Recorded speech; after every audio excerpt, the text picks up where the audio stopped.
पीछे क्या main thought मानते हैं कि इस वजह से मेरे को ये सफलता मिली थी? कि अक्सर सभी विद्यार्थियों में एक यूँ थोड़ा सा दबाव फील होता है, क्या वो दबाव आपने महसूस किया?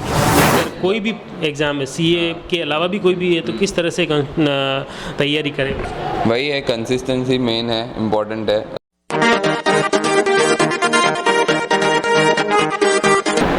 नमस्कार, मैं हूं लक्ष्मण सिंह राठौड़ और आप देख रहे हैं जयवर्धन न्यूज़। मैं आज भिक्षु बोधि स्थल राजसमंद में हूं और यहां पर एक अक्षय जैन जो प्रतिभाशाली हैं, उनकी प्रतिभा वाकई अन्य युवाओं के लिए भी प्रेरणास्पद रहेगी। किस तरह से, मुख्य रूप से मैं आपको बता दूं कि सीए इंटर्न और सीए फाइनल में इंडिया टॉप करने वाले हैं और ख़ास तौर से जो इंडिया टॉप की, तो किस तरह से इन्होंने तैयारी की थी एग्ज़ाम की और किस तरह से इन्होंने एग्ज़ाम दिया, उसको लेकर भी जानेंगे कि किस तरह से आज की जो युवा पीढ़ी है उनके लिए इनका जो किस तरह से प्रेरणास्पद रहे, एग्ज़ाम को लेकर किस तरह से जो तैयारी की जाए और उसको लेकर भी हम जानेंगे। सबसे पहले अक्षय जी, आप अपना थोड़ा सा व्यक्तिगत परिचय बताएं कि आप प्रॉपर रहने वाले कहाँ के हैं और वो। मेरी दादी का घर पाली में है, मैं अहमदाबाद में ही पला बड़ा हूँ, वहीं पे सारी स्कूलिंग हुई है मेरी। रिछेड़ और राजसमंद में आप? रिछेड़ भी दादी का घर है, राजसमंद में मेरी नानी का घर है। अच्छा, तो आपका सबसे पहले लक्ष्य क्या था कैरियर को लेकर? कोई पहले तो 12th पास होने के बाद तो ऐसे कोई लक्ष्य नहीं था कि सीए बनेंगे या कुछ, पर सीए की एंट्रेंस एग्ज़ाम दे दी थी मैंने, उसके बाद वो निकल गया तो फिर लक्ष्य मतलब हो ही गया था कि सीए करना है। इसकी तैयारी किस तरह से की आपने, क्या रहा? मैंने सीए की तैयारी अहमदाबाद से ही की है, जेके शाह कोचिंग क्लासेस थी मेरी, वहीं से मैंने सीए की सारी तैयारी की है। इसका मुख्य रूप से जैसे पर डे आपके पढ़ाई का, अगर कोचिंग वहाँ जाते थे, उसके बाद कितना टाइम आप इसको दिया? सीए फाइनल के साथ तो कोचिंग के बाद आप इतना कुछ पढ़ नहीं सकते क्योंकि ऑफिस वगैरह भी होता है, पर सीए इंटर के टाइम कोचिंग के बाद भी 2-1 घंटा जितना हो जाता था। तो जैसे इंटर में भी आप फर्स्ट आए ऑल इंडिया में और फाइनल में भी, तो ये पहले उम्मीद थी क्या? इंटर में तो नहीं थी कोई उम्मीद, क्योंकि ऐसे कभी हुआ नहीं था, मतलब मेरे साथ भी फाउंडेशन में मेरा 17th रैंक आया था, तो रैंक की उम्मीद थी इंटर में भी, पर फर्स्ट की ऐसी कोई उम्मीद नहीं थी। फाइनल में क्योंकि इंटर में रैंक एक बार आ चुका था तो उम्मीद थी कि टॉप 15-20 में कोई रैंक आ जाएगा, पर फर्स्ट की तो नहीं थी। अच्छा, मतलब उम्मीद से ज़्यादा कुल मिला? हाँ। तो इसके पीछे क्या मेन थॉट मानते हैं कि इस वजह से मेरे को ये सफलता मिली, या ये चीज़ें मैंने बात ध्यान रखी, या अन्य युवाओं को भी ध्यान रखना चाहिए? तो कुछ 2-3 चीज़ें हैं, जैसे कंसिस्टेंसी, रोज़ आप पढ़ाई करें, रोज़ जितना हो सकता है उतना करें, पर मतलब ज़्यादा गैप ब्रेक नहीं आना चाहिए एक पढ़ाई, मतलब आपकी पढ़ाई के बीच में, तो फिर वापस फ्लो टूट जाता है। तो थोड़ा रोज़ थोड़ी पढ़ाई करनी चाहिए, वो दैट इज़ वन। फिर आप प्रैक्टिस जो भी है आपके आंसर्स क्वेश्चंस की, वो खुद से लिख कर करें, जो टीचर पढ़ा रहा है वैसे के वैसे वापस अपने बोर्ड से कॉपी करके यहाँ पे लिख दिया, वो सब मेरे हिसाब से नहीं चलता है। खुद से self studies and self practice is very important.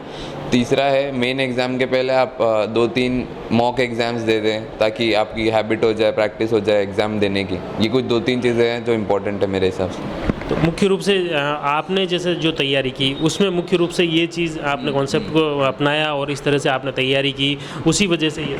हाँ। अब इसमें मेरा ये है कि आप ये पूरी उपलब्धि का श्रेय किसको देते हैं? श्रेय तो अपने पेरेंट्स को, अपने नाना नानी को, दादा दादी को, पूरे परिवार को और फ्रेंड्स को, जो सब सपोर्ट किया है उन्होंने। एक एग्ज़ाम की तैयारी में अक्सर सभी विद्यार्थियों में एक यूँ थोड़ा सा दबाव फील होता है, क्या वो दबाव आपने महसूस किया?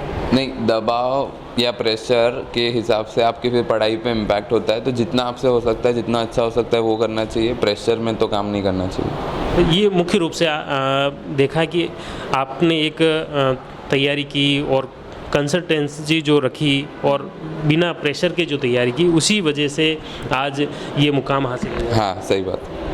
अन्य युवाओं को आप किस तरह से प्रेरणा देना चाहेंगे कि या अगर कोई भी एग्ज़ाम है, सीए के अलावा भी कोई भी है, तो किस तरह से तैयारी करें? वही है, कंसिस्टेंसी मेन है, इम्पॉर्टेंट है। रोज़ थोड़ी थोड़ी तैयारी करनी चाहिए, रोज़ थोड़ी मेहनत करनी चाहिए, ज़्यादा ब्रेक नहीं आना चाहिए।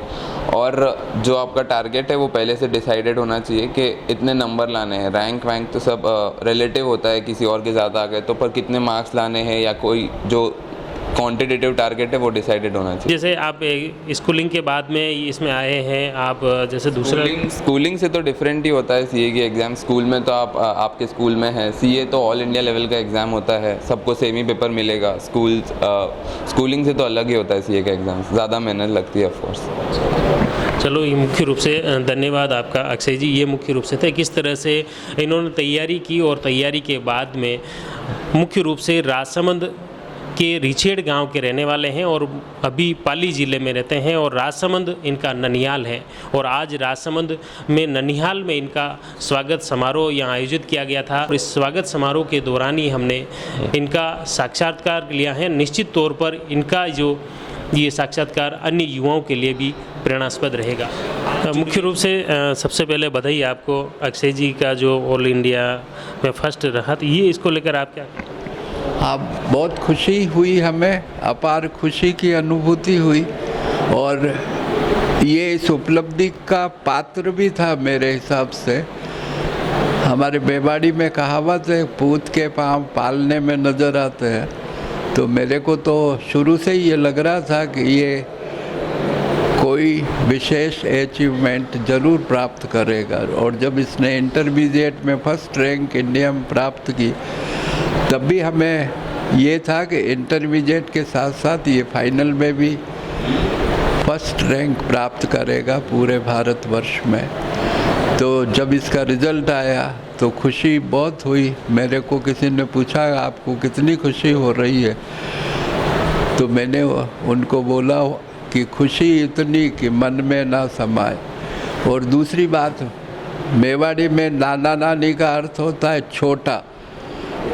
नानी हम किसी छोटे कद वाले को और नाना भी छोटे कद वाले को बोलते हैं, पर इसकी उपलब्धि ने हम नाना नानी का कद बहुत बड़ा कर दिया, तो अपार प्रसन्नता है।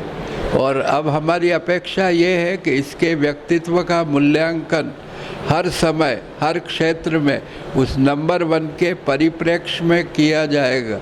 इसलिए इसको बहुत सावधान रहने की ज़रूरत है और अपना काम नीतिमत्ता के साथ करें। हम तेरापन धर्म संघ के सदस्य हैं, हमारा अपना एक डेकोरम है, अस्मिता है, गौरव है, तो उन सब का पालन करते हुए ये काम करें और अपने जीवन में ये दूसरों के लिए उपयोगी बने। हर व्यक्ति जो संसार में आता है वो अपने लिए तो जीता ही है, पर तारीफ उसी की होती है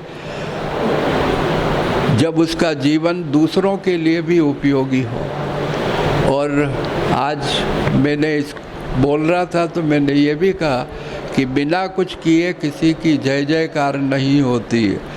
आज कई सारे ऐसे लोग होते हैं जो बिना कुछ किए चाहते हैं कि हमारा नाम ऊंचा हो, हमारा नाम हो, फोटो आए, टीवी पे इंटरव्यू आए और लोग जय जयकार करें। पर मैं समझता हूँ जय जयकार बिना कुछ किए नहीं होती। हमारे राजकुमार जी सेवा के क्षेत्र में बहुत आगे हैं, तो उनकी जय जयकार इसलिए होती कि उन्होंने काम किया। डॉक्टर बाबेल साहब मेवाड़ में एक नंबर 1 व्यक्तित्व है तेरापन संघ के संदर्भ में, पर उनकी जय जयकार उनके गुणों के कारण और दूसरे लोगों के लिए उनकी उपयोगिता है, इस कारण उनकी जय जयकार होती है। तो ये मुख्य रूप से सुरेश चंद्र जी कावड़िया, जो कि अक्षय जी के नाना जी हैं और राजनगर के रहने वाले हैं। आप जुड़ रहिए जयवर्धन न्यूज के साथ। धन्यवाद। The Maruti Nandan grand Nathdwara स्थित एकमात्र ultra luxurious 5 star hotel. Rajsamand जिले की एकमात्र 5 star hotel the Maruti Nandan grand में भोजन की स्वादिष्ट थाली अब सिर्फ 290 रुपए में। श्रीनाथ जी की नगरी नाथद्वारा में इस सुनहरे अवसर का आनंद अवश्य उठाएं।